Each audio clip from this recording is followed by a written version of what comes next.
विधानसभा में UCC bill पेश किया गया और आज एक बार फिर से चर्चा होगी, अहम चर्चा होने वाली है। संसदीय कार्य मंत्री अतुल बोरा ने पेश किया यूनिफॉर्म सिविल कोड बिल और विधानसभा में बिल पर जोरदार बहस की संभावना आज जताई जा रही है।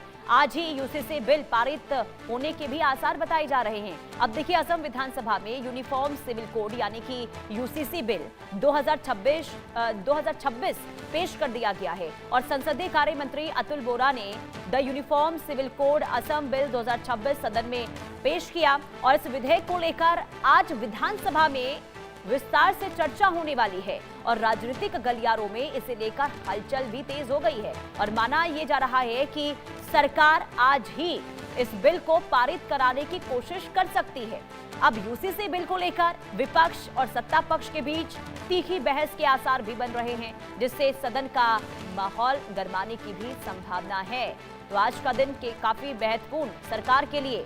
सरकार आज ये पूरी कोशिश करेगी कि बिल पेश अगर कर दिया गया है, चर्चा होने के बाद इसे पास भी करवाया जाए तो क्या आसान तरीके से यूसीसी बिल पास हो पाएगा, क्योंकि आज ये उम्मीद है कि विपक्ष की ओर से जोरदार हंगामा किया जा सकता है। यानी कि सियासी घमासान देखिए लगातार यूसीसी को लेकर देखने को मिल रही है और जब बिल पेश किया गया है तो विपक्ष के द्वारा सरकार को घेरने की पूरी रणनीति तैयार कर ली गई है। अब ऐसे में देखना होगा कि सरकार विपक्ष के सवालों का जवाब कैसे देती है।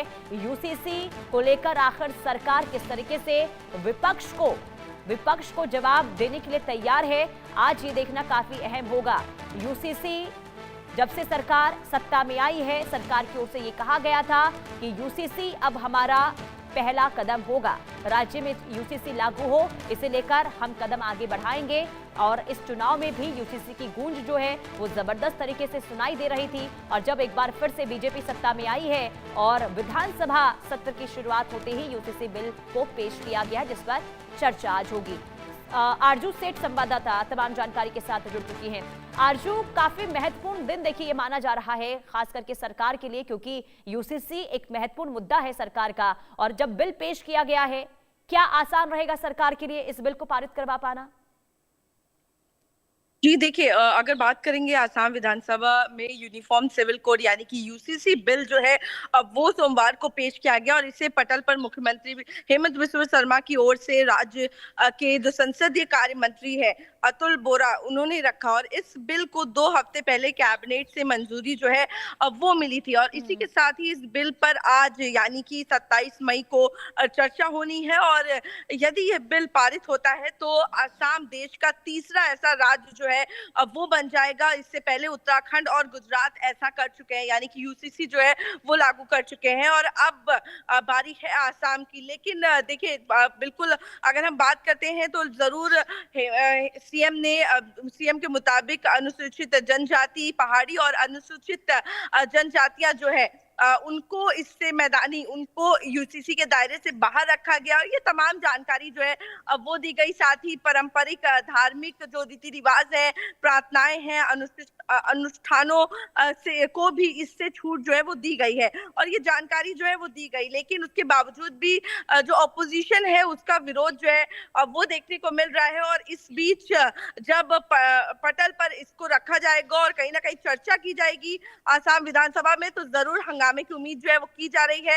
हेमंत शर्मा ने चुनाव के बाद सरकार की पहली कैबिनेट बैठक में कहा था कि यूनिफॉर्म सिविल कोड जो है वो 4 विषयों को कवर करेगा और जिसमें कि शादी के न्यूनतम जो उम्र है यानी कि मिनिमम मैरिज एज जो है वो इसके अंदर होगी, जो चाइल्ड मैरिज है उस पर रोक लगेगी, माता पिता की संपत्ति में बेटियों को सम्मान अधिकार को लेकर और लिविंग संबंधों से जुड़े मामले, तो ये कुछ चीजें हैं जो लागू रहेंगी। और साथ ही फिलहाल आज निगाहें जो है वो आसाम विधानसभा में होंगी क्योंकि यूसीसी पे आज चर्चा होनी है। कैबिनेट से पहले ही कैबिनेट में तीसरी बार सरकार बनाने के बाद हेमंत सरकार ने इसको पास किया था। फिलहाल देखना होगा आज क्या कुछ होता है आसाम विधानसभा में। जी, लेकिन आरजू, विपक्ष लगातार इस बिल को लेकर सवाल उठा रहा है और आज भी उम्मीद है कि हंगामा होगा।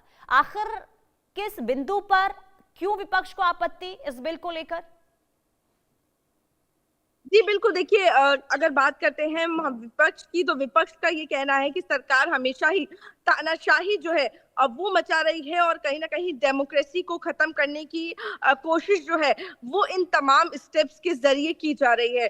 तो इसी को लेकर लगातार जो विपक्ष है वो सरकार को घेरता हुआ आया है और तमाम ऐसी मुद्दे हैं जो लेकर आया है। इसी के साथ ही फिलहाल जब गुजरात और उत्तराखंड में भी हमने यूसीसी को लागू होते देखा, तब भी सियासत जो है वो गर्म हुई थी। और जब सरकार ने यूसीसी का अनाउंसमेंट भी किया था, तब भी देखा था कि किस तरीके से पूरा ऑपोजिशन जो है कहीं ना कहीं एक साथ नजर आया था और पूरे ऑपोजिशन ने इसका विरोध जो है वो किया था। और आज जब आसाम विधानसभा में इसको पेश किया जाएगा, तब भी देखा जाएगा किस तरीके से जो विपक्ष के नेता हैं आसाम विधानसभा में, वो कहीं ना कहीं इसका विरोध करते हुए नजर आएंगे। बिल्कुल, और ऐसे में देखना यही होगा कि आखिर कैसे विपक्ष के सवालों का जवाब यहां पर सरकार के द्वारा दिया जाता है। बहुत शुक्रिया आरजू तमाम जानकारी देने के लिए। आगे बढ़ते हैं, बड़ी खबर पश्चिम बंगाल से।